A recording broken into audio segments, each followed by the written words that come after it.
बिस्मिल्लाहिर्रहमानिर्रहीम। अस्सलामु अलैकुम वरहमतुल्लाहि वबरकातुहू।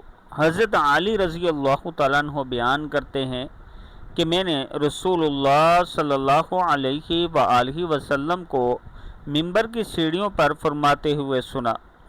आज जो मैं आपको कुरान पाक की आयत बताने जा रहा हूँ, इसके मुतालिक हज़रत अली रज़ी अल्लाह तआला अन्हु फरमाते हैं कि रसूलुल्लाह सल्लल्लाहु अलैहि वआलिहि वसल्लम ने इसका हुक्म दिया है कि रसूलुल्लाह फरमाते हैं, जो शख्स आयतुल कुर्सी पढ़ता है तो उसको दुखूल जन्नत से सिर्फ मौत रोके हुए है, और जो शख्स सोने के लिए अपने बिस्तर पर लेटते वक्त इसे पढ़ता है तो अल्लाह ताला इसके घर को उसके पड़ोसी के घर और उसके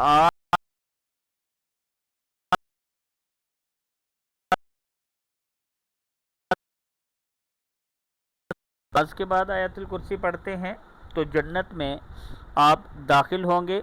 अगर कोई अभी रुकावट है ना दाखिल होने की तो वह मौत है।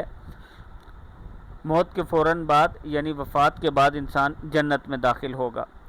दूसरा जो है कि जो शख्स बिस्तर पर लेटे और ये दुआ पढ़ लेता है, इतनी ज़्यादा इसकी फजीलत है आयतुल कुर्सी की। अगर बिस्तर पर लेट कर हम पढ़ते हैं तो सिर्फ हमारा घर नहीं बल्कि हमारे आस पास के जो घर वाले हैं अल्लाह ताला उनको भी अमन अता कर देता है।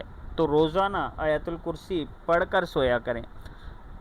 आयतुल कुर्सी अल्लाहु ला इलाहा इल्ला हुवल हय्युल क़य्यूम ला तअख़ुज़ुहु सिनतुन वला नौम लहू मा फ़िस समावाति व मा फ़िल अर्द मन ज़ल्लज़ी यशफ़अु इंदहु इल्ला बिइज़्निहि यअलमु मा बैना अयदीहिम व मा खल्फ़हुम वला युहीतूना बिशैइन मिन इल्मिही इल्ला बिमा शाअ वसिअ कुर्सियुहुस समावाति वल अर्द वला यऊदुहु हिफ्ज़ुहुमा व हुवल अलियुल अज़ीम। सदक़ल्लाहुल अज़ीम। अल्लाह ताला हम सब को रोज़ाना पढ़ने की तौफ़ीक दे। कमेंट सेक्शन में आमीन लिख दें। वीडियो को आपने आगे ज़रूर शेयर करना है और चैनल को सब्सक्राइब करना है। अस्सलामु अलैकुम वरहमतुल्लाहि वबरकातुहू।